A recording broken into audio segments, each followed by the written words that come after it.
함께 하나님 말씀 보겠습니다. 마태복음 8장 16절로 17절 우리 함께 읽겠습니다. 시작.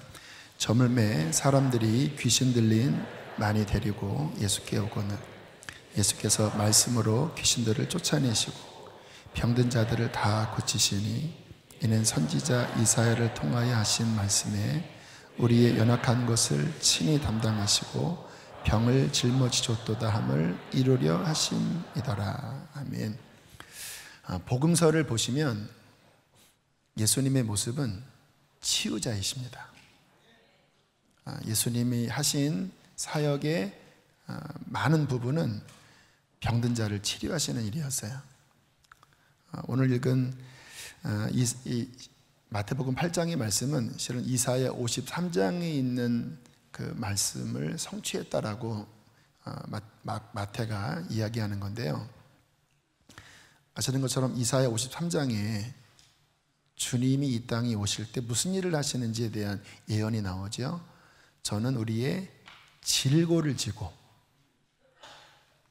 우리의 슬픔을 담당하였거늘 우리의 죄와 허물뿐만 아니라 우리의 슬픔, 우리의 여러 질병들을 짊어지시는 구속자였다, 이렇게 말씀을 하는데 마태가 그 예수님의 행적을 보면서 이 말씀이 떠오른 거예요. 다시 한번 보세요.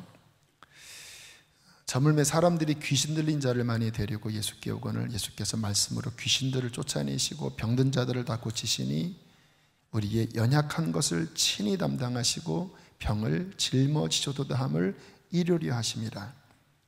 주님께서 우리의 육체의 병도 치료하셨는데 여기 보면 귀신 들린 자들이 치료받았다고 하는 걸 보면 단순히 육체의 질병뿐만 아니라 영적인 질병도 치료해 주셨고요. 다 연결되어 있거든요. 또 정신적인, 인격적인 어떤 정서 안에 있는 어떠한 질병까지 주님께서 치유하셨다. 그러면서 이사야 말씀이 떠오른 거예요. 주님이 우리의 질고를 담당하시고 연약함을 짊어지셨는데 그 말씀의 성취구나. 우리의 육체적, 우리의 영적, 우리의 정서적 질병을 주님께서 치료하셨구나. 특별히 우리가 이 질병을 이해하는 데 있어서 몸의 질병만을 이해하시면 안 됩니다. 요즘은 의사들도 단순히 몸의 질병만을 파악하지 않는데요. 왜냐하면 많은 경우 몸의 질병이 어떤 마음의 질병으로부터 온 것이 임상학적으로 자꾸 이렇게 발견되니까요. 그래서 특별히 위장병이 있는 사람은 혹시 스트레스 받는 어떤 환경이 있는지를 또 이렇게 질문하면서 그런 부분을 함께 다룬다고 하더라고요. 우리는 믿는 사람이니까 이게 영적으로도 우리가 볼 수 있잖아요. 근데 제가 사역하면서 느끼는 것은 이게 서로 다 연결되어 있습니다. 또 영적인 문제, 가장 중요한 것은 마음입니다. 그러니까 마음에 어떠한 문제가 생기면 그 문제를 삐집고 악한 영이 틈타고 들어와요. 그래서 우리의 영을 망가뜨립니다. 영을 망가뜨리고 그와 더불어서 어떤 육체의 연약한 부분의 그 질병이 또 다른 형태로 표현되도록, 그러니까 이렇게 나타나도록 그렇게 역사하는 게 이게 질병의 원리, 또 악한 영과 우리 마음의 또 영적인, 육적인 질병과의 관계거든요. 4월 달인가요? 그 진주에 있는 안인득이라고 하는 40대의 한 남성이 밤에 휘발유로 불을 지른 다음에 그 빌라의 사람들을 다 깨웠잖아요. 불이 났다고. 그리고 나오는 사람을 칼로 찔러서 몇 명을 죽이고 지금 감옥에 붙잡혀 있는 이 충격적인 이런 보도를 우리가 들었는데, 이렇게 살펴보니까 이 사람이 젊었을 때는 꽤 괜찮은 사람이었다라는 거예요. 그 20대 때 친구들의 증언을 들어보니까 굉장히 이 안인득이 의협심이 강해서 친구가 어떤 어려움을 당하면 또 해코지를 당하면 직접 본인이 가서 싸워줄 정도의 그러한 의리 있는 친구였다라는 거예요.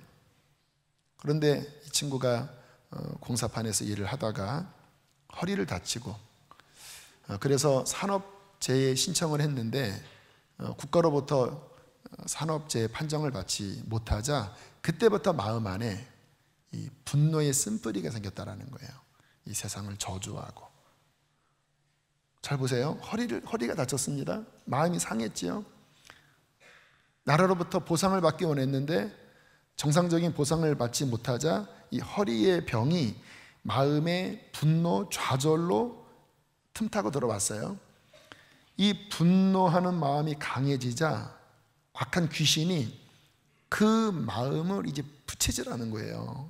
이 세상 다 이게 이 불사질러 버리면서 이런 생각들을 막 주는 거예요. 근데 보통 이성이 바르면 그런 생각이 들었다 할지라도 이렇게 물리칠 수 있잖아요. 우리가 다 그렇잖아요. 그런데 마음이 건강치 못했는지 그런 생각들이 점점 이 안에 들어오고 술을 마시고 이러면 점점 깊어지자 그 다음부터는 악한 영이 그를 사로잡는, 그러니까 그 안에 집을 짓는 거죠. 이게 이제 의학적으로는 조현병이라고 하는데 귀신병입니다. 근데 그냥 단순히 영적 귀신병이 아니라 그게 그의 마음의 분노와 또 몸의 아픈 것들이 다 함께 연결되면서 이제 막 충동질했겠죠. 불사질러라, 사질러라 이러면서 끝내는 그런 어떤 혹독한 어떤 범죄를 저지르고 말았습니다. 그러니까 근데 이 일의 발단 또 어떤 문제의 근원을 보면 결국은 마음이에요. 그 마음이 건강했다면 사람이 살면서 다칠 수도 있잖아요. 근데 마음이 건강했다면 지난주에 봤던 닉 부이치치처럼 실망스럽겠지만 다시 다른 길을 찾는다면 뭐 건강하게 또다시 어떤 길이 열리지 않았겠습니까? 그런데 마음이 건강하지 못하자 그의 사고가 결국은 그 엄청난 결과까지 초래했다라는 거예요. 그래서 우리가 살면서 정말 중요한 것, 믿는 우리뿐만 아니라 세상 사람도 마찬가지예요. 정말 중요한 것은 뭐냐면 우리의 마음이 건강해지는 것입니다. 성경을 가만히 읽어보시면 이 마음의 건강에 대해서 성경은 강조하고 있습니다. 세례 요한 아시죠? 세례 요한에 대하여 성경은 그 어릴 적을 이렇게 말씀하고 있습니다. 누가복음 1장 80절 함께 읽겠습니다. 시작.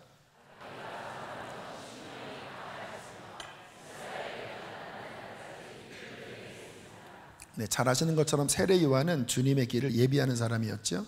근데 그 아기가 자라는데 그 아기의 자라날 때 있어서 성경은 어디에 포인트를 두느냐?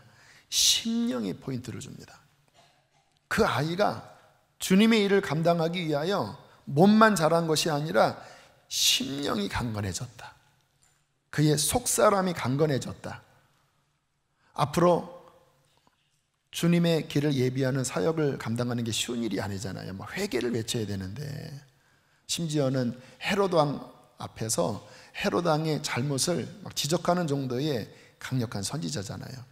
근데 마음이 약하면 감당할 수 없잖아요. 그래서 성경은 아이가 자라며 심령이 강해졌다, 마음이 건강해졌다, 그 사역을 감당할 만큼 마음이 강하여졌다라고 말씀을 하고 있고요.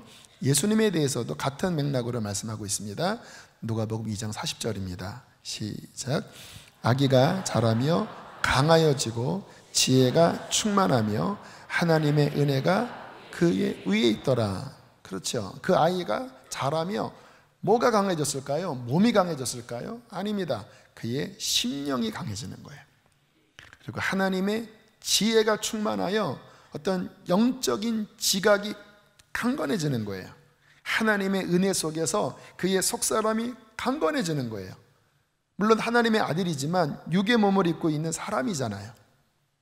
그런데 그 아이가 하나님의 아들의 일을 감당하는 데 있어서 성경은 동일하게 포인트를 그 아이의 속이 강건해지는 것을 보여주고 있습니다.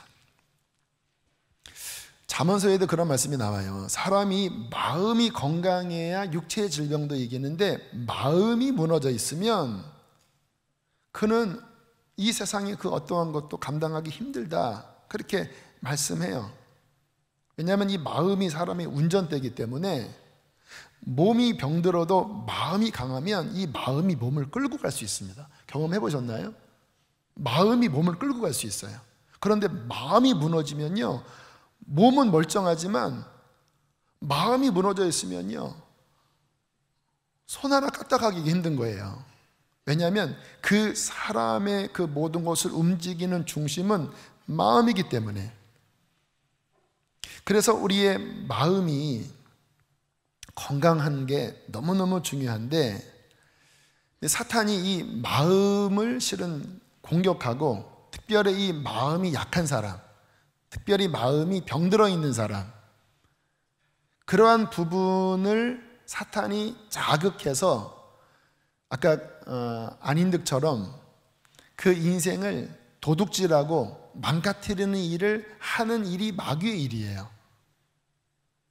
그래서 그 범죄를 저지른 사람들의 그 비하인드 스토리를 보면 어떤 어릴 때에 어떤 환경 속에서 그 마음이 삐뚤어져 있고 그 마음에 깊은 뿌리가 나 있어요. 그리고 그것이 어떤 사회적인 환경 속에서 이제 범죄로 발전하는 일들이 벌어지는 거예요. 제가 이번에 미국 애틀랜타 다녀왔는데 제가 그쪽에서 아마 들은 것 같은데, 조승이라고 하죠. 조승이 아마 2007년도에 있었던 버지니아 공대 총격 사건, 그 사진 좀 보여주실까요? 8살에 미국으로 가서 1.5세입니다. 근데 가서 왕따를 당했어요. 근데 아이가 그것을 잘 풀지 못하고 마음에 차곡차곡 쌓아 올렸어요. 그리고 24살에 결국은 총을 들고 자신의 학교에 들어가서 자신을 포함해서 33명을 죽여버립니다. 저 사진은 본인이 그 범행을 저지르기 바로 전에 이제 공개적으로 저 영상을 올린 다음에 가서 무차별 총격하고 마지막 자살을 하고 끝났어요. 저 표정을 보면, 저 눈빛을 보면 저 친구의 마음의 병이 느껴지죠. 이 세상을 증오하는 그 안에 나는 외로웠어. 아무도 내 마음을 알아주지 않았어. 그러니까 나는 세상을 복수할 거야. 참 안타까운 한 인생의 망가짐.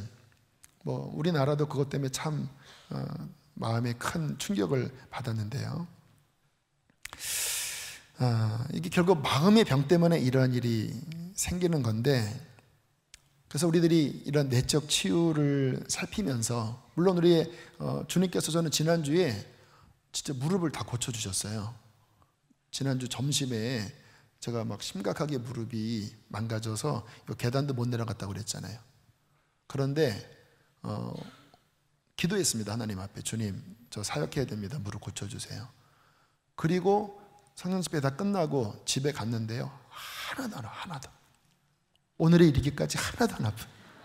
그래서 오늘도 또 산에 갔다 왔어요. 할렐루야. 건강해야 되니까요.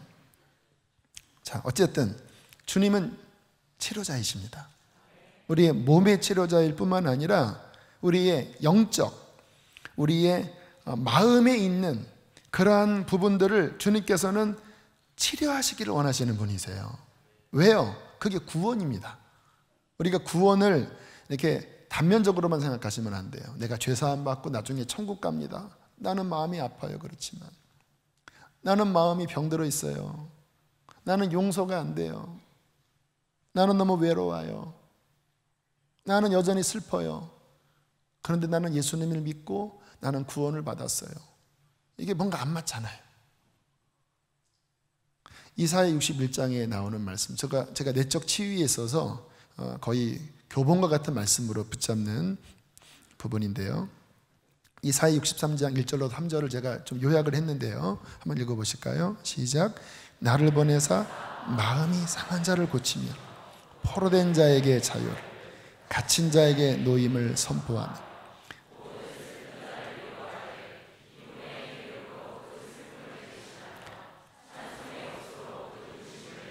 이게 주님이 하시는 일이라는 거예요. 주님께서 마음이 상한 자들을 고치신다라는 거예요. 조승이 같이. 이 조승이가 주님 앞에 자신의 마음을 드렸다면, 안인득이 자신의 그 인생의 절망을 예수님께 드렸다면, 우리 치료자가 되신 주님이 결코 외면하지 않으셨을 거 아닙니까? 그 마음을 치료하시고 건강하게 회복시켜 주셨겠지요.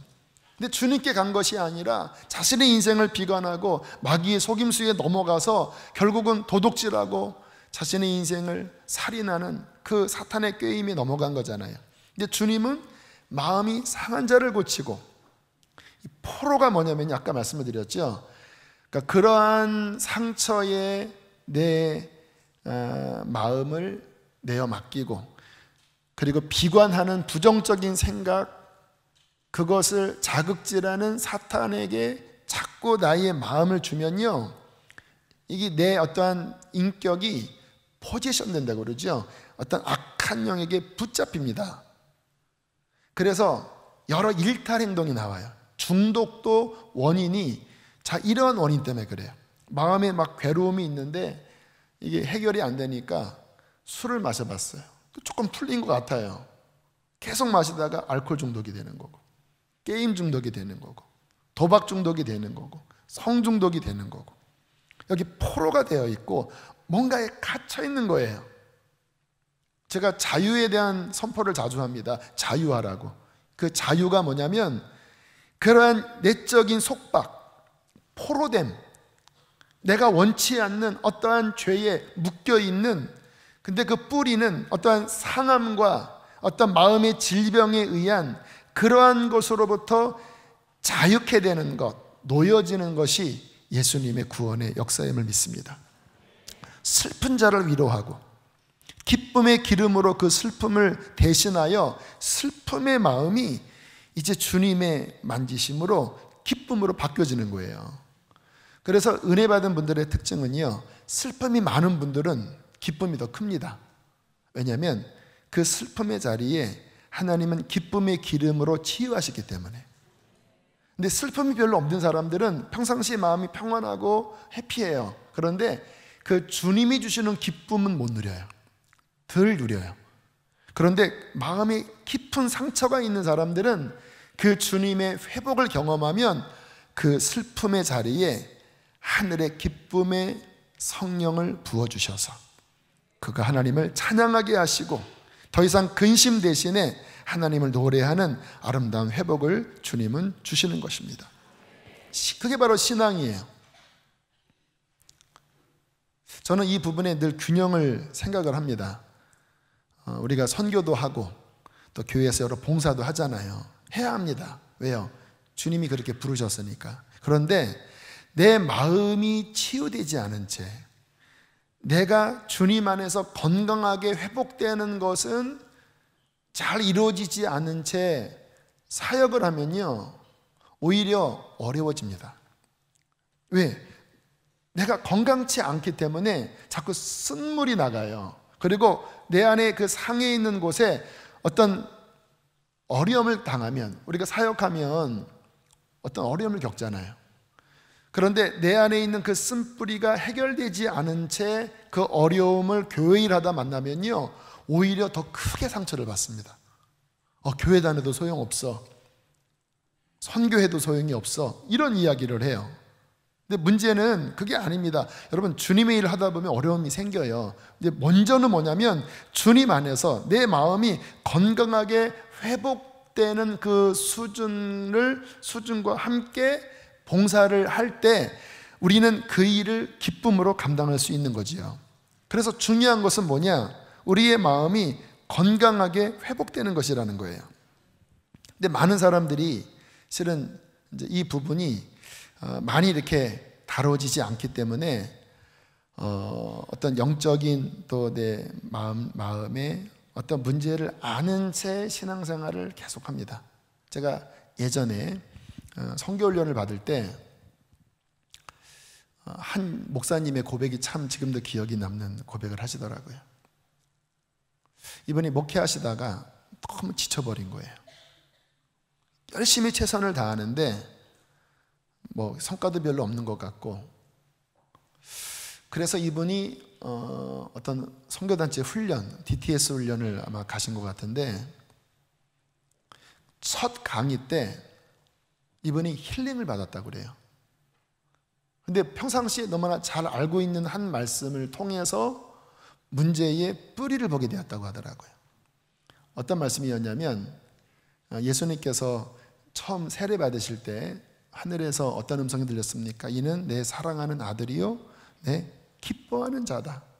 너무나 유명한 말씀, 누구나 다 알고 있는 말씀이잖아요. 근데 이 말씀에 대한 강의를 듣는데 본인은 그동안 하나님의 사랑받는 아들이요 기뻐하는 자라고 하는 확신이 없이 본인이 애를 쓰고 본인이 뭔가 몸부림쳐야 하나님이 나를 인정하는 것 같은 그러한 내적 태도로 그동안 힘들게 사역했다라는 거예요. 뭐 깊은 이야기는 안 하셨지만 아마 이분의 그 어릴 적 가정 환경이 그랬을 수도 있어요. 특별히 아버지와의 관계 안에서 아버지가 본인을 잘 인정하지 않고 시험 못 보면 집 나가라고 하고 99점 받으면 하나 틀렸냐고 그러고 100점 맞으면 이번에는 좀 시험이 쉬웠나 보다고 하고 그런 이상한 아버지 있잖아요. 저는 그런 아버지가 아닙니다. 막 그런 속에서 나는 공부를 잘해야 아버지한테 인정받아. 이게 쓴뿌리잖아요. 자녀가 어떻게 공부를 잘해야 너는 내 아들이야, 이건 아니잖아요. 그 전에 내 아들이잖아요. 근데 그런 어떤 쓴뿌리가 본인의 목회 생활에도 그대로 투영이 된 건가 봐요. 그래서 그렇게 힘들죠. 여러분, 우리는 기쁨으로 해야 열매가 있는 거지. 물론 힘들어도 주님이 주시는 그 정체성, 그 기쁨 속에서 해야 힘이 있는 거지, 막 노예처럼 막 그런 어떤 조바심 있는 마음으로 하면 길게 못 가는 거거든요. 근데 이분이 아마 그렇게 사역을 하셨나 봐요. 그래서 다 탈진이 됐는데 너는 내 사랑하는 아들이요 내 기뻐하는 자라라고 하는 그 말씀 속에서 본인이 실체를 본 거예요. 내가 어떠한 동기로 그동안 하나님을 섬겼었는지. 그리고 펑펑 울면서 주님, 나는 이제 하나님의 아들입니다. 주님, 나는 주님의 기뻐하는 자입니다. 그렇게 힐링이 되었노라고 그리고 이제 일본 선교를 가시겠다고 고백하는 이야기를 들었어요. 이 목사님의 이야기입니다. 무슨 말이냐면 많은 분들이 그렇게 분명히 주님을 믿지만 그 내면을 들여다보면 마음이 상한 자가 고쳐지고 포로된 자가 자유케 되고 슬픔 대신 기쁨의 희락으로 그 건강한 마음으로 사는 사역이 아니라, 물론 그런 부분도 있겠지만 그 안에 뭔가 왜곡된, 병든, 상한, 회복되어 있지 않는 그 마라의 쓴물의 어떠한 영향 속에서 이렇게 섞여서 신앙생활하는 일들이 우리에게 많이 있다라는 거예요. 특별히 오늘은 가정에 대한 부분을 좀 살펴볼 텐데요. 뭐 조승이나 뭐 안인득은 가정은 잘 모르지만 특히 안인득 그분의 뭐 형님이나 어머님을 보면 또 정신이 괜찮은 분 같아요. 그 어머니가 우리 아들 분명히 차별받게 해달라고 막 죽을 죄를 졌다고 하는 걸 보면 그 어머님의 어떠한 정신 세계는 그렇게 나쁜 것 같지는 않아 보여요. 그러니까 무슨 말이냐면 많은 경우 이렇게 나중에, 그러니까 뭐 학창 시절의 왕따, 또 뭐 인생의 큰 시련을 통해서 쓴뿌리가 생길 수 있어요. 그 부분은 다음에 또 하나님이 허락하시면 이 말씀 시리즈 중에서 다루겠지만 오늘은 좀 뿌리를 다룰 텐데, 저는 그것보다 더 근본적인 그 질병의 원인, 마음의 질병의 원인은 저는 가정 안에 있는 것입니다. 더 깊이 이야기하면 부모님과 연결이 된 거예요. 좀 더 깊이 들어가면 그 부모님의 부모님, 또 그 부모님, 그 안에 있는 어떠한 깊은 사건, 그것이 이 가정 안에, 가정의 깊은 내면의 뿌리 안에 어떤 중심부의 그 사건으로 인하여 생긴 쓴뿌리가 계속 대물림되어 내려오는 거예요. 폭력이든 음란이든 중독이든.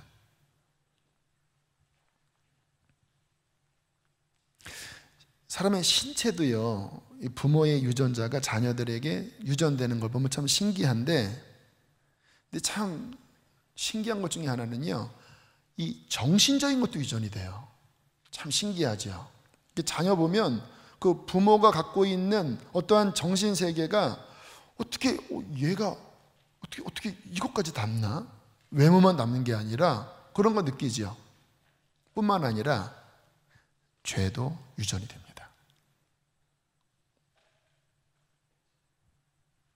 그 안에 있는 쓴뿌리, 상처의 쓴뿌리가 그 부모 안에만 있는 게 아니라 그 자녀들, 또 그 자녀의 자녀까지 계속 증폭되면서 유전되는 일들이 얼마나 많은지 몰라요.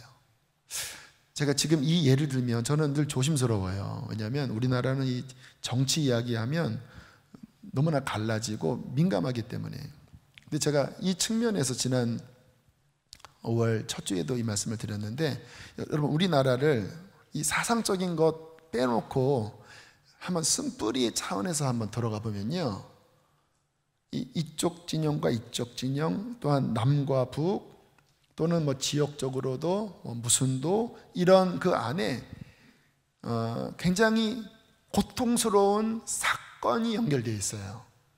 동족 상잔의 비극, 그 안에 있었던 학살, 또는 뭐 우리나라는 뭐 무슨 뭐 민주화 운동 그 속에서 겪었던 뭐 투옥.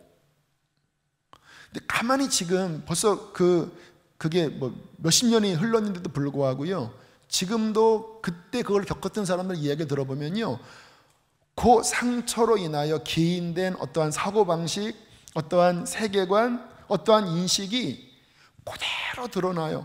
참 제가 보면 신기한 게, 어떻게 수십 년 전에 했던 그 갈라짐이 지금 이 나라가 이렇게 3만 불이 넘고 이렇게 세계에서 알아주는 그런 나라가 됐음에도 불구하고, 이게 이 영역으로 들어가면요, 그냥 아주 첨예하게 갈라지고 도저히 화합이 안 되는데, 깊이 들어가면요 쓴뿌리예요. 그 쓴뿌리 안에는 다 고통스러운 어떠한 일들이 다 경험되어져 있어요. 무슨 말씀 드리는 거냐면, 이게 무서운 겁니다. 부모의 어떤 경험이 부모의 경험으로 끝나지 않고, 그 어떤 부정적인 인식, 어떤 부정적인 경험들이 그것을 잘 경험하지 않은 자녀에게까지 그게 그대로 흘러 들어와서 동일한 문제를 일으키는, 양산하는 이러한 형국, 이러한 눈으로 여러분들이 보셔야, 왜 우리의 가정 안에 왜 이러한 문제가 자꾸 대물림될까? 왜 반복될까? 왜 자꾸 가정이 깨질까? 왜 자꾸 이렇게 싸울까? 왜 이렇게 중독 문제가 생기고 왜 이러한 저러한 문제가 생길까? 그러한 눈으로 보셔야 우리가 바르게 진단하고 바르게 대처할 수가 있는 것입니다. 성경을 한번 예를 들여다보면요, 야곱의 가정, 야곱은 믿음의 조상이잖아요. 아브라함, 이삭, 야곱의 하나님. 근데 야곱의 가정 안에는 실은 많은 문제가 그 안에 쌓여 있어요. 성경을 읽어보면 콩가루네 이런 느낌이 들어요. 뭐 아무튼 부인도 넷이고, 뭐 원래는 라헬 좋아했는데 하다가 어머나 언니가 거기에 들어가 있고, 아무튼 말이 안 돼. 막 그러다가 막 서로 막 시기하면서 막 아이를 막 낳다가 막 그러면 내 종을 그러면 당신에게 바치겠소 해서 막 부인이 막 4명이고 거기에 막 12명이 있는데 막 그 안에 막 암투가 벌어지는, 참 이게 또 위로가 돼요. 믿음의 조상의 가정도 이러니. 그런데 특별히 야곱을 보면요, 이게 쓴뿌리가 대물림 되는 어떤 요인에 있어서 편애. 여러분, 야곱이 편애 때문에 상처받은 사람이잖아요. 아버지가 형을 좋아했잖아요. 그리고 본인 쏙 빼고 형한테만 막 축복을 해주려고 했다가 어머님의 기가 막힌 타이밍에 막 몸에 막 염소털 붙이고 뭐 형 옷 막 억지로 입혀서 뭐 감사합니다 뭐 이런 식으로 해서 축복을 막 가로채고 막 도망다니는, 아무튼 이 편애, 또 어떤 시기심, 뭐 이런 어떤 상처가 있는 경험을 했잖아요. 그런데 이게 그 형제들에게 곧이로 나타나요. 또 야곱은 이상한 게, 본인이 그 편애의 상처를 받았다면 사람인지라 뭐 아무튼 자신이 사랑했던 라헬로부터 태어난 요셉이 이쁘겠지요. 사람이니까. 그래도 본인이 그것을 경험했다고 하면 그 부분을 잘 지혜롭게 조절해야 되잖아요. 근데 이게 뭐 완전 요셉한테 막 채석옷만 입히고, 요셉을 그 막내에서 두 번째 아닙니까? 막 형들을 막 감시하게 만들고, 우리가 막 요셉 똥꼬락이나 빨아먹으라 이런 식으로, 아무튼 막 요셉 막 그냥 요셉, 오직 요셉, 막 꿈에도 막 밤에도 오직 요셉 하니까 막 형들이 막 뿔따구가 나갔고 요셉을 죽이려다가 하나님의 섭리로 살렸지만 그 채색옷을 벗기고, 그리고 보세요, 이게 염소 가죽 털로 이렇게 본인이 위장했잖아요.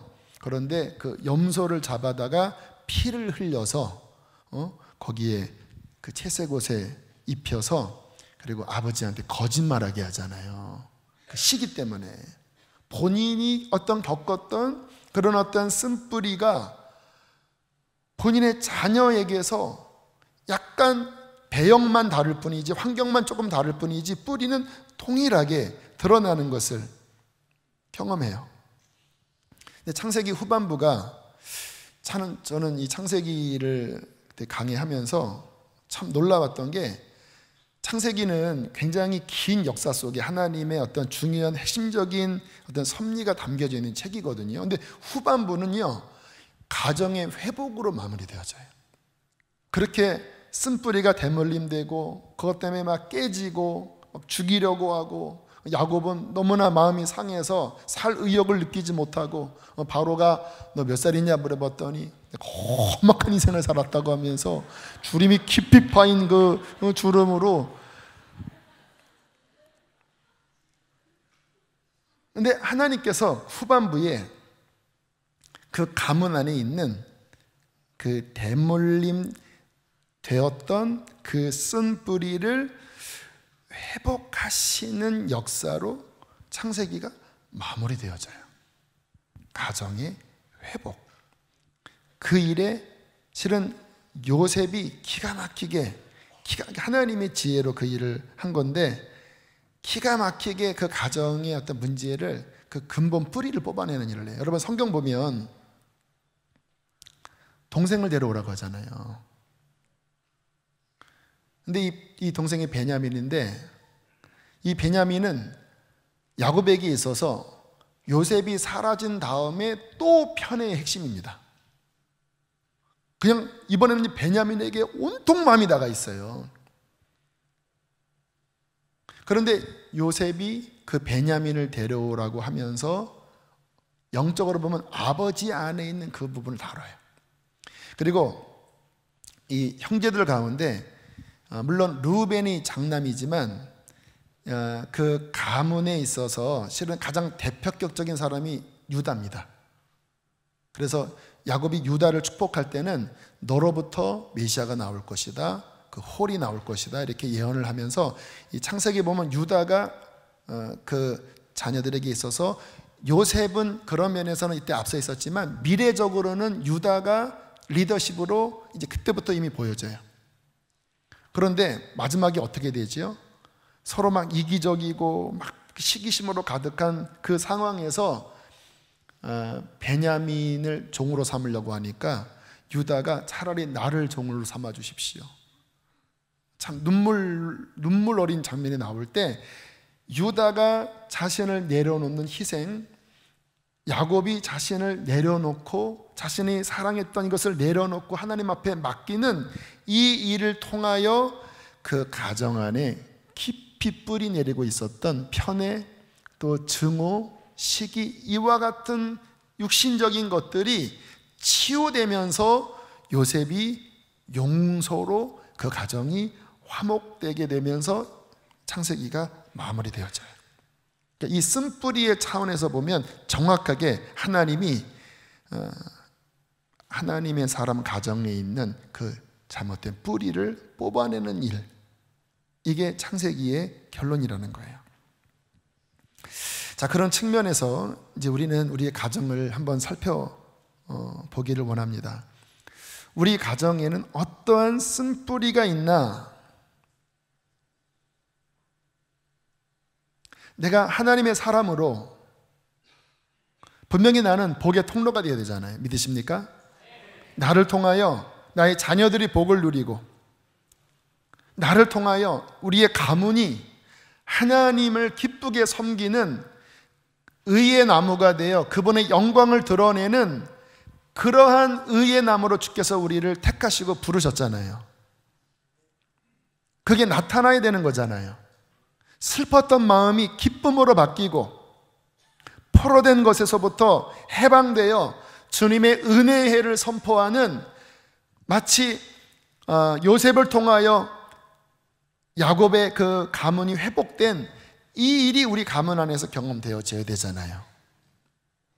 그런데 분명히 나도 예수님을 믿고 우리 부모님도 예수님을 믿는데, 또는 우리 부모님의 부모님도 예수님을 믿는데 우리 안에 여전히 뭔가 묶여있고 여전히 기쁘지 않고 여전히 화목되지 않는 그 대물림 되어져 오는 그 뿌리가 무엇인지를 우리는 인식하고 분별하고 깨뜨리셔야 합니다. 성령께서 이 부분의 눈을 열어주시기를 축복합니다. 이 부분이 해결되지 않으면 하나님의 사람의 가정의 가장 본질인 가정 안에서 슬픈 일들이 자꾸 벌어지는 거예요. 슬픈 일들이, 건강하지 못한 열매들이 자꾸 맺어지는 거예요. 나에게서만 맺어지는 게 아니라 그게 자꾸 내 자녀들에게 가고 또 자녀에게 가면서 이러면 안 되잖아요. 제가 몇 번 이야기했던 부분인데, 어떤 분이 막 부부싸움을 너무 심하게 하고 그것 때문에 막 이건 끝나야 되겠다. 왜냐하면 막 너무 막 혈기를 내는데 막 거의 막 뒤집어지는 혈기를 내니까 금식하며 함께 기도하다가 주님께서 보여주셨다잖아요. 그 깊은 뿌리를 보여주시는데, 마치 이렇게 운동장에서 어떤 잔디밭 같은 데를 이렇게 딱 사각형으로 잘라서 쭉 끌어올리는데 그 뿌리 밑에 막 뱀들이 막 그냥 쫙 막 서로 막 연결이 되어서, 근데 강한 능력의 손이 그것을 뽑아내는데 그때 뽑히더라는 거예요. 이게 바로 너희가 싸웠던 그 근본 이유다. 그러니까 보니까 그 이제 부모님에게 막 그런 어떤 뭔가 흘러내려오는 어떤 혈기에 뭐가 있는 거예요. 근데 그게 단순한 어떠한 혈기가 아니라 더 깊이 들어가 보니까 그 아주 깊은 곳에, 이 가문의 깊은 곳에 아주 얽히고 막 뱀들이 막 서로 그냥 연결된 아주 강력한 견고한 진이었다라는 거예요. 그런데 하나님께서 그의 강한 손으로 뽑으시자 그것이 뽑혀지면서 가정에 이 부부 사이의 분위기만 바뀐 게 아니라 가족 모임을 할 때 이전과는 가족 모임 분위기가 바뀌어버렸대요. 뿌리에 있는 거니까. 우리의 가정 안에 반복되어 대물림되고 있는 그 문제의 근원을 뭔지 여러분 대충 다 아실 거예요. 우리 가정 안에 이러한 일들이 있었어. 자꾸 깨어지는 가정 있죠. 자, 그렇게 다투고 화목하지 못하는, 우리만 그런 게 아니라 큰아버지도 그렇고 또 뭐 여기도 그렇고 또는 뭐 저기가 또 헤어진다는 소리를 듣고, 이게 다 뭔가 뿌리 문제가 있는 거예요. 또 중독, 자살, 이 자살도 이 영적인 부분이 많아요. 무당,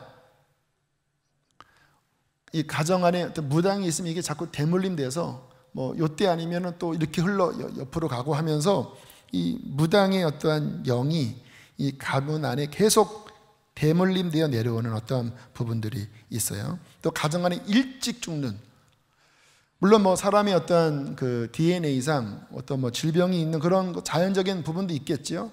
그런데 그게 아니라 뭔가 뭐 그렇다 할지라도 우리가 주님 믿으면 그런 부분들이 이제 회복돼야 되잖아요. 근데 이 가정 안에 자꾸 일찍 죽는 일이 벌어지는 거예요. 존 F 케네디 가문의 저주 아시죠? 한번 쳐보세요. 진짜 가문이요, 이게 너무 끔찍해요. 케네디의 형도 비행기 추락사고로 죽고, 케네디는 암살당해 죽고, 또 남동생도 암살당하고, 그의 아들 존 F 케네디가 암살당해서 이제 그 장례식 치를 때 거기 조그만 아이가 이렇게 딱 거수경례 한 그 사진, 유명한 전 세계인의 심금을 울렸던 그런 사진이 있거든요. 걔도 비행기 추락사고로 죽어요. 참 끔찍한 일이 벌어졌는데, 이거는 단순한 일이 아닙니다. 뭔가 그 가정 안에 뭔가의 원인으로 인해서 하나님이 주신 어떤 생명의 수를 누리지 못하게 하는 어떠한 그러한 뿌리가 분명히 있을 수가 있는 거예요. 이러한 부분들은 견고한 진을 형성하고 있습니다. 반복되어 내려오기 때문에 그런 어둠의 진은 이게 약하지가 않아요. 그냥 잠깐 내가 살면서 어떤 문제가 생긴 이런 정도가 아니에요. 이게 깊이 견고한 진을 이루어 그 가정 안에 역사하고 있어요. 그래서 이게 여기 때에 나타났는데 지금은 안 나타나도 언제 그게 역사할지 몰라요. 뿌리가 있으니까. 뿌리는 반드시 어떤 열매를 나타내잖아요. 자, 어떻게 이러한 부분들을 우리가 대처해 나가야 되는가? 여러분, 우리는 영적 싸움에 있어서 이러한 영역의 영적 싸움의 승리자가 되어야 합니다. 우리의 씨름은 혈과 육을 상대하는 것이 아니고, 물론 복음을 전하면서 영적 정죄도 있지만 먼저 1차적으로는 내가 예수님을 믿었을 때 우리의 가게 아래, 우리의 가정 안에, 가문 아래에서 뭔가 반복적으로 역사하는 하나님께로부터 오지 않는 어떤 그 견고한 진과 싸워서 이길 줄 아셔야 돼요. 여기서부터 이겨야 영적인 힘이 생기고 그 힘으로 복음도 전할 수가 있습니다. 저 같은 경우도 뭐 굉장한 그러한 부분들이 많았을 거잖아요. 어쨌든 가정이 그랬으니까. 그런데 참 힘들게 싸웠거든요. 근데 그것 때문에 불평도 많이 했습니다. 왜냐하면 제 동기들을 보면 뭐 부모님들이 기도해주고 할머니가 기도해주고 뭐 아버지가 목사고 장로님이고, 거기는 어쨌든 그 윗대에서 정리를 했으니까 아이들이 편안하게 학교를 다니고 신앙생활을 하는 것처럼 보이는 거예요. 저는 막 치열하게 싸우면서 막 여기 터지고 저기 터지고 막 이러고 막 신학교를 다니는데 걔네들은 뽀송뽀송하게 이렇게 다니는 거예요. 넌 안 힘드냐 했더니 안 힘들대요. 이런 불공평한 처사가 진짜 충격이었습니다. 저는 막 치열하게 싸우고 있을 때였거든요. 근데 감사한 건 뭐냐면, 그렇게 싸우면서 쉽게 이긴 것은 아니지만 하나하나 그런 견고한 진들을 깨트리고 이길 때마다 영적인 능력이 부어지더라고요. 그리고 그러한 사람들을 치유할 수 있는, 또는 만질 수 있는, 또한 그러한 문제를 볼 수 있는 어떤 하나님의 어떤 은혜가 부어지더라고요. 그래서 제가 이러한 설교를 그나마 할 수 있는 거예요. 그러한 경험들이 조금이라도 있기 때문에. 아무튼 지금 여러분의 가정 안에, 또한 여러분의 마음 안에 그러한 싸움이 있다면 낙심하지 마십시오. 담대하게 싸워 나간다면 분명히 우리 주님은 이길 수 있는 힘을 주실 것입니다. 근데 이 부분에 대해서 오늘 떠오른 말씀이 강한 손이라는 말씀인데요. 출애굽기 6장 1장을 한번 보세요. 6장 1절 함께 읽습니다. 시작.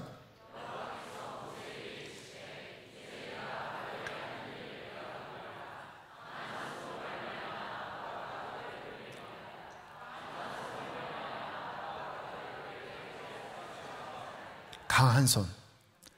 이 이스라엘 백성들이 애굽에서 400년 동안 아주 깊이 묶여 있었잖아요. 근데 하나님이 말씀하시는 거예요. 쉽게 바로가 안 놔준다. 왜? 400년 동안 묶여 있었기 때문에. 그런데 내가 반드시 구출할 텐데 어떻게 구출할 것이냐? 강한 손이 역사하여 구출할 것이다. 나의 강한 손이 역사하면 바로가 묶임을 풀 것이다. 그래서 결국 이스라엘 백성들이 하나님의 강한 손으로 애굽의 묶임에서 나왔지요. 동일합니다. 우리 안에 있는 그 뿌리 깊은 견고한 진들은 쉽게 해결되는 것은 아니에요. 그러나 우리가 예수 그리스도 안에 있다면 그분의 강한 손은 반드시 우리를 자유케 하실 것입니다. 이것은 주님의 약속이에요. 그러나 예수님 믿는다고 곧장 되어지는 약속은 아니에요. 이스라엘 백성들이 출애굽될 때 분명히 약속을 얻었지만 쉽게 이루어진 것은 아니었어요. 주님께서 강한 손의 역사가 점점점 강하게 될 때마다 이스라엘 백성들은 참 마음 졸이는 일들이 많았을 것입니다. 그러나 결국은 그 강한 손이 그 일을 완결지어 주셨잖아요. 마찬가지입니다. 이미 주님께서 우리에게 승리를 주셨어요. 이게 복음의 결론입니다. 그런데 그것이 내 안에 실제가 되는 것, 특별히 우리의 깊은 중심 안에 있는, 우리의 가정 안에 있는 그 견고한 진, 이것이 해결되는 것은 쉽게 되는 것은 아니에요. 저는 지금도 공격을 당합니다. 제가 구체적으로 말씀을 못 드리지만 저희 가정 안에 그 뿌리 깊게 흐르는 어떠한 부분이 있어서 여전히 저를, 그 쓴뿌리가 저를 치려고 그렇게 호신탐탐 노리고 저를 흔들어요. 그러나 저는 그때마다 주님을 의지합니다. 그리고 그의 강한 손이 결국은 이 모든 것을 완전히 뿌리 뽑고 그 강한 손이 나를 완전히 자유케 하여 하나님의 의로우심과 하나님의 신실하심을 선포하여 저는 마지막 주 앞에 서는 그날 승리한 자로 서기를 원합니다. 많은 실은 종들이 막 한때 쓰임 받다가 이러한저러한 일로 이렇게 넘어지는 일들이 있잖아요.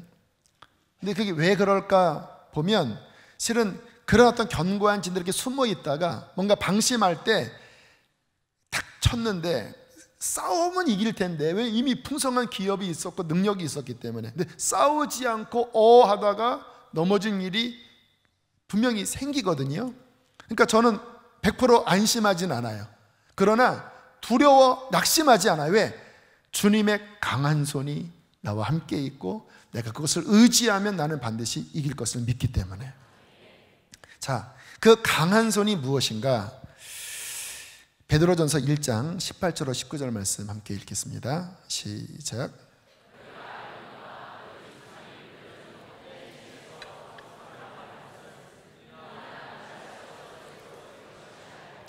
오직 흠없고 점없는 어린 양 같은 그리스도의 보배로운 피로 된 것이.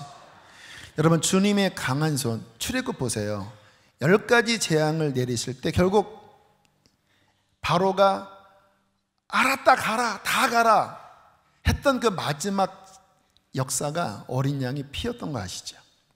유월절을 통하여 어린 양의 피의 예식을 행할 때 그때 비로소 바로가 푹 놓잖아요. 동일합니다. 우리가 아까 보혈 찬양 불렀잖아요. 여러분, 오늘 베드로전서 1장에 너희 조상이 물려준 헛된 행실, 이게 쓴뿌리입니다. 이게 대물림 되는 쓴뿌리예요. 그 저주입니다. 이 헛된 쓴뿌리의 저주에서 대속함을, 그 모든 저주에서 해방을 받은 것은 이 세상의 은이나 금같이 그런 것들로 된 것이 아니라 흠없고 점없는 어린 양 같은 그리스도의 보배로운 피로 된 것이라. 유월절 어린 양 예수의 피로 된 것이라. 그래서 피가 중요합니다. 제가 예배할 때 이 보혈에 대한 기도, 보혈에 대한 찬양 거의 안 뺍니다. 제가 하나님 앞에 나아갈 때 이 보혈 항상 중심에 둬요. 왜냐하면 이 뿌리 안에 있는 견고한 진과 싸우는 강력한 무기는 예수 그리스도의 피입니다.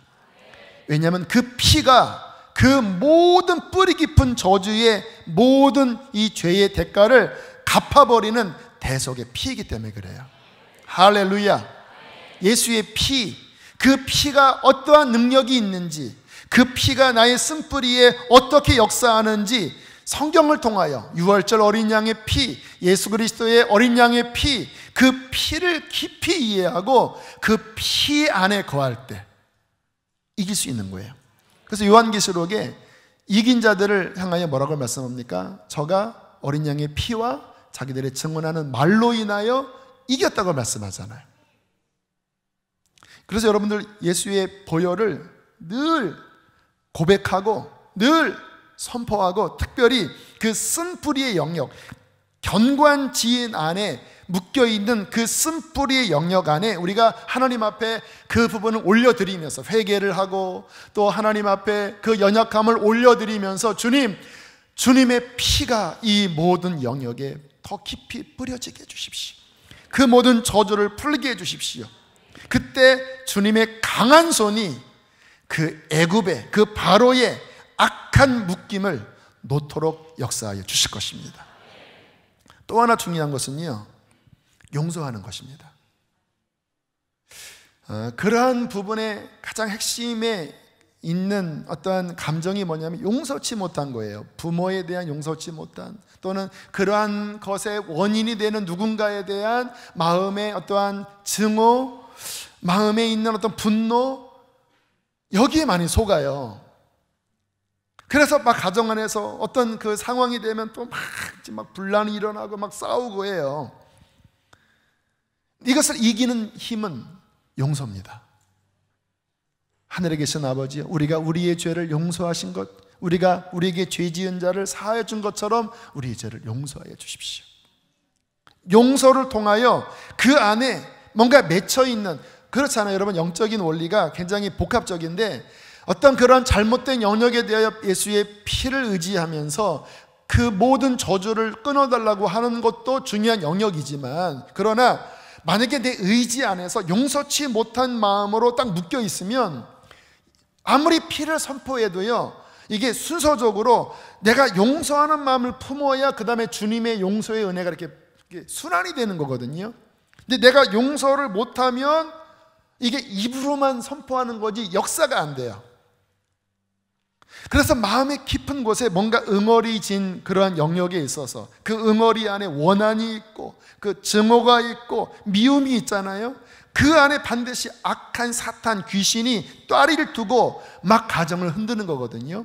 그 영역에 용서를 선포할 때에 뿌리에 묶인 것이 풀어지는 것이에요. 저는 우리 가정에 참 감사한 게, 굉장히 이렇게 저희 어머님과 아버님 사이에 뿌리 깊은 어떤 반목과 그 안에 있는 증오와 이게 있었잖아요. 근데 마지막에 아버님이 깊이 회개하시고, 그리고 돌아가시기 하루 이틀 전에 우리 어머님이 그 중환자실에 가셔서 용서해 달라고 눈물 흘리면서, 마치 요셉의 그 마지막 어떤 섭리 속에서 용서 속에서 이 야곱의 가문의 쓴뿌리가 뽑혀진 것처럼, 저희 가정 안에 어머님이 저희 아버님 앞에 그렇게 용서를 구하고, 아버님이 마지막 중환자실에서 어머니의 손을 잡고 깊이 화해한, 저는 이 역사가 영적으로 보면 얼마나 감사한지 몰라요. 왜냐하면 어떤 뿌리의 응어리가 녹아진 거거든요. 할렐루야. 근데 그 일을 우리들이 또 해야 되는 거예요. 하나님, 뭔가 우리 안에 있는 그러한 부분에 용서치 못한 부분이 있다면 하나님 용서합니다. 주님이 우리를 용서한 것처럼 저는 용서합니다. 그 어떠한 미움과 증오가 하나님 우리 안에 쓴뿌리로 작용되지 않도록 주님 역사하여 주시옵소서. 또 하나 중요한 것, 반대 정신이에요. 우리 제자 양육 교재 안에 이 내용이 나오죠. 그 아제르바이잔 그 선교사님들 안에 있었던 일이라고 그래요. 선교사님들이 자꾸 스캔들로 넘어지는 거예요. 근데 한두 건이 아니라 반복적으로 서양 선교사님들이 함께 선교사님들이 모여서 이게 왜 이런 일이 반복되는지 살펴보자. 그리고 알아보니까 이 민족의 그 왕실의 역사 안에 이런 음란의 일들이 이 역사 속에 뿌리 깊이 있는 것이 있었대요.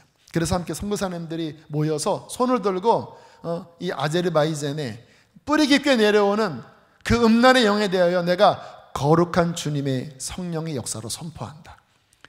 거룩한 영의 역사, 음란의 영에 대하여 거룩의 영으로 선포하노라. 끊어질지어다. 선교사님들을 공격하지 말지어다. 근데 이때 중요한 게 그 뿌리에 있는 악령과 싸울 때 반대되는 영으로 싸우는 거예요. 음란의 영에 대해서는 거룩의 영, 증오의 영에 대해서는 용서의 영으로. 결국 이 나라도 마찬가지예요. 이게 결국 풀어지려면요, 깊은 용서와 마치 창세기에서 그 자신을 죽이려고 했던 그 형들을 용서하고 그 형제 안에 화목이 있는 것처럼 이 나라의 가장 뿌리 안에 용서하는, 용서를 선포하는 어떤 깊은 회복 속에서 그 쓴뿌리가 용서로 녹아질 때 이 나라 이 민족이 깊은 뿌리 안에 아름다운 은혜가 부어질 줄로 믿습니다. 근데 이게 민족뿐만 아니라 우리의 가정 안에 그러한 뿌리 안에 그 반대되는 영, 그러니까 원인이 뭔지를 알아야죠. 그래서 그 반대되는 영을 붙잡고, 그래 우리 가정은 자꾸 이렇게 혈기가 많아, 그러면 온유한 영으로 선포하노라. 우리 가정은 음란한 게 많아, 거룩의 영으로 선포하노라. 우리 가정은 깨어지는 게 많아, 연합의 영으로 선포하노라. 할렐루야. 여러분 가정 안에서 막 있잖아요. 그 계속 반복되는, 그러면 여러분은 그 반대되는 영으로 충만하게 채우셔야 합니다. 할렐루야. 남편이 늘 술 마시는 그 영에 막 찌들어 살면 보니까 내 남편의 아버지가 알코올 중독이야, 내 아버지가 알코올 중독이었는데 이게 막 화학적을 벌여서 역사해. 그러면 어떻게 됩니까? 성령 충만함으로 대적하는 거예요. 할렐루야.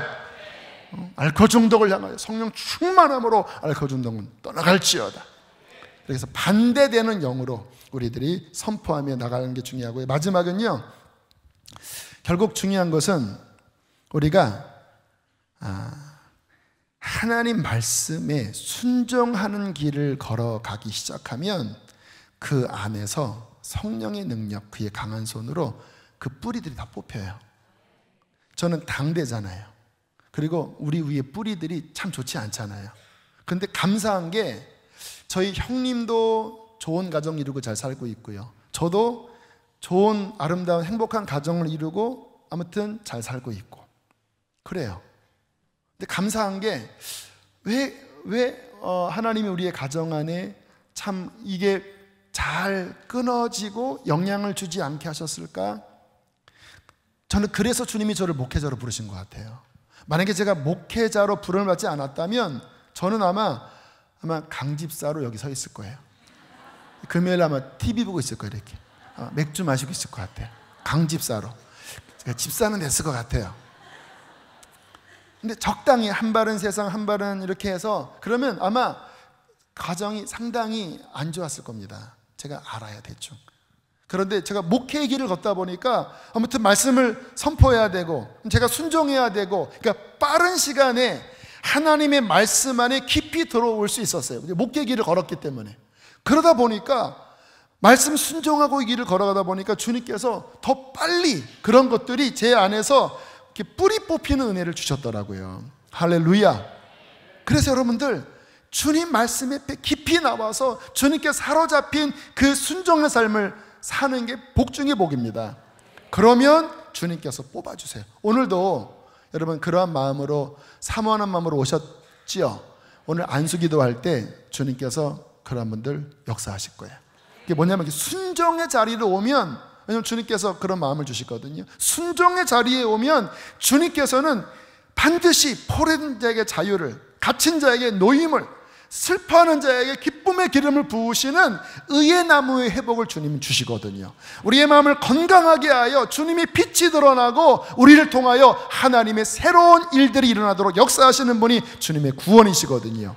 그러한 놀라운 회복의 역사 다 경험하셔서 우리 자녀 때에는 더 풍성한 열매를 맺고 우리 다음 세대는 남과 북이 하나가 되어 아름다운 회복으로 영광 돌리는 주의 백성 되시길 주의 이름으로 축복합니다. 우리 함께 시간 찬양하시겠습니다. 우리 보혈 찬양 우리 힘차게 부릅시다.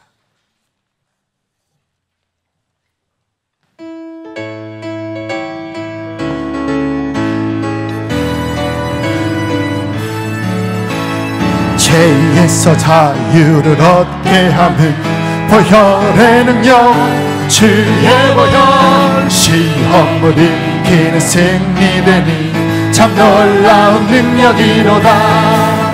주의 보혈 능력이 또다. 주의 피 믿으오. 주의 보혈 그 어린 양의 매우 귀중한 피로다.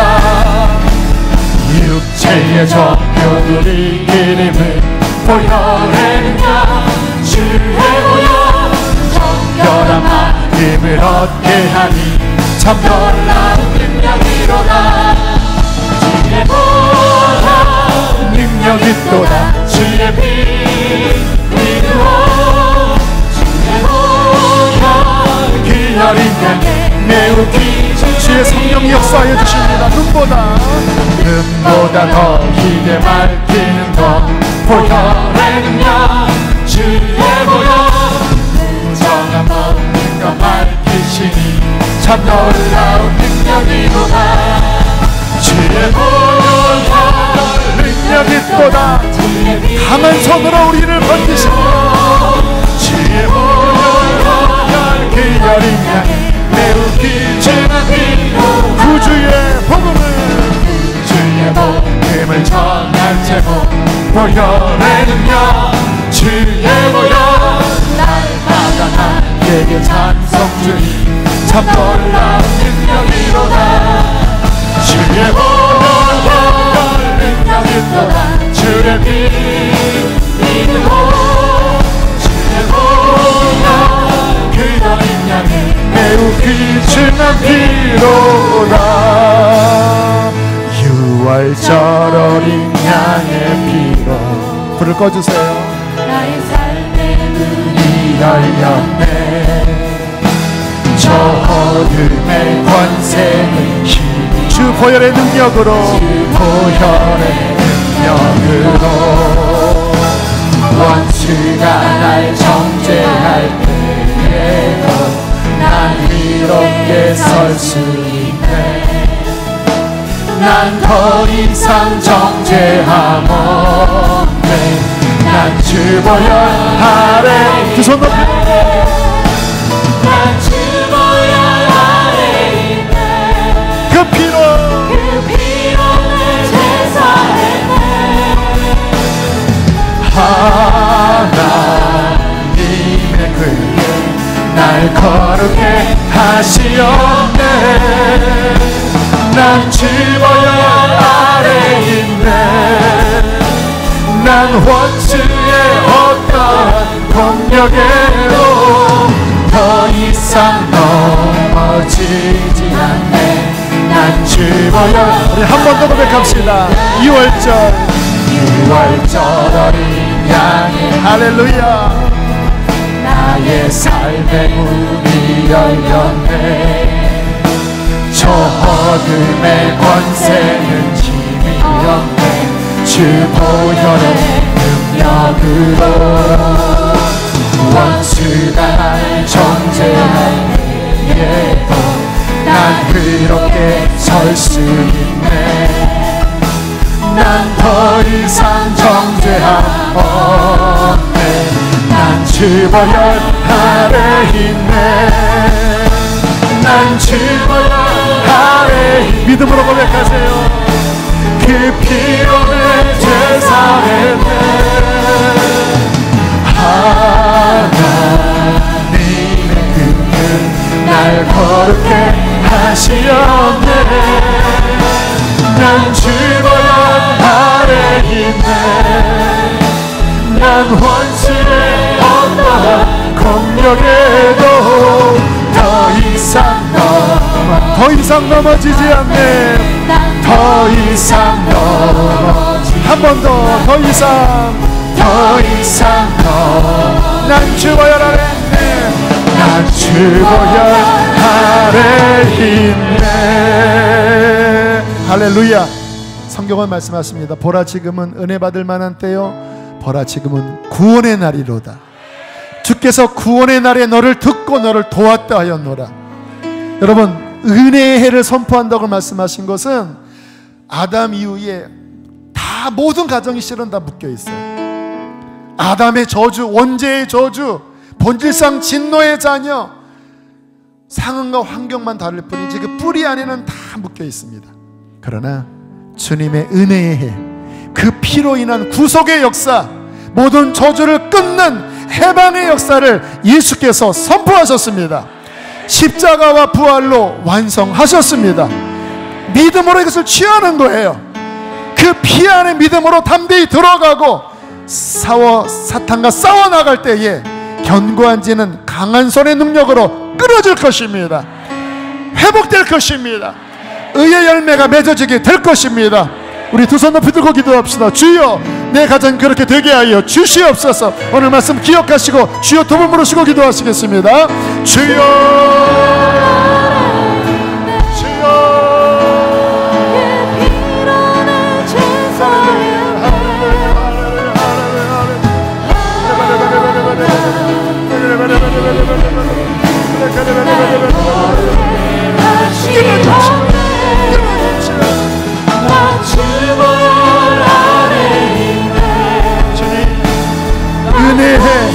은혜의 해를 선포하려 합니다.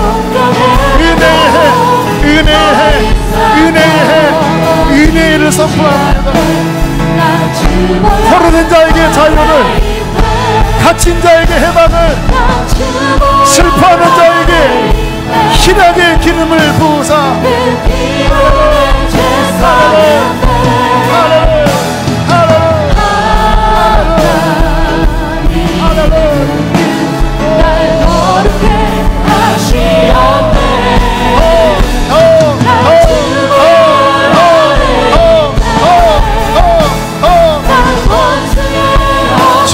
싸우세요. 악한 님과 싸우세요. 쓴뿌리와 싸우세요.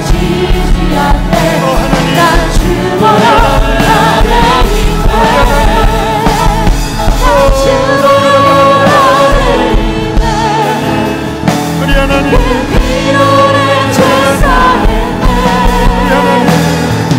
성령님 역사하여 주십시오. 역사하여 주십시오. 예수 이름으로 결박당을 지어라. 결박당을 지어라. 결박당을 지어라. 떠나가라. 떠나가라. 떠나가라.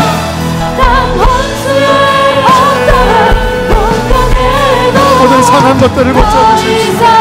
모든 상한 것들을 고쳐주십시오. 모든 상한 것들을 고쳐주십시오. 주님, 우리 주님, 우리 주님, 우리 주님, 우리 하나님, 우리 주님,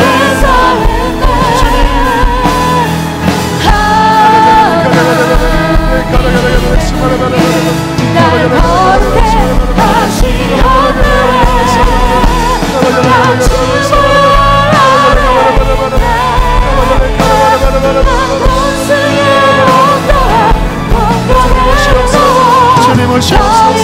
주님, 오직 주님이십니다. 오직 예수 그리스도, 오직 예수 그리스도를 붙잡습니다. 오직 예수 그리스도를 붙잡습니다. 주님,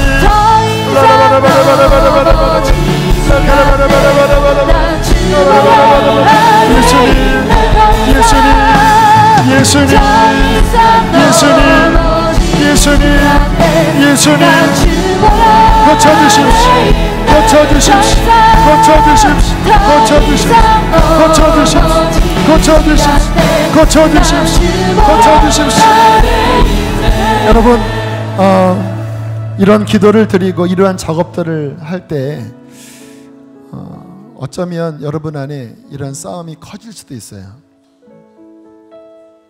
그것은 실은 좋은 현상입니다. 왜냐하면 어떤 감추어졌던 것들이 드러나는 거거든요. 근데 힘들 수도 있어요. 그러나 우리가 해야 될 기도는 하나입니다. 예수님 오셔서 완전히 고쳐주십시오. 주님밖에 없습니다. 예수님이 나의 마음 깊은 곳, 나의 가정 깊은 곳에 오셔서 주님이 하시고자 하시는 그 온전함, 그 온전한 사랑, 온전한 하나님의 회복의 일을 이루십시오. 나는 주님만 붙잡습니다. 나는 주님만 믿고 의지합니다. 주여 그 일을 완성하여 주십시오. 제가 뒤로 물러나지 않을 것입니다. 다시 한번 두 손 높이 들고 기도할 때 주님만 들어와 주십시오. 주님만 통치하여 주십시오. 주님으로 이기게 해달라고 주여 두 번 부르시고 더 깊이 기도합시다. 주여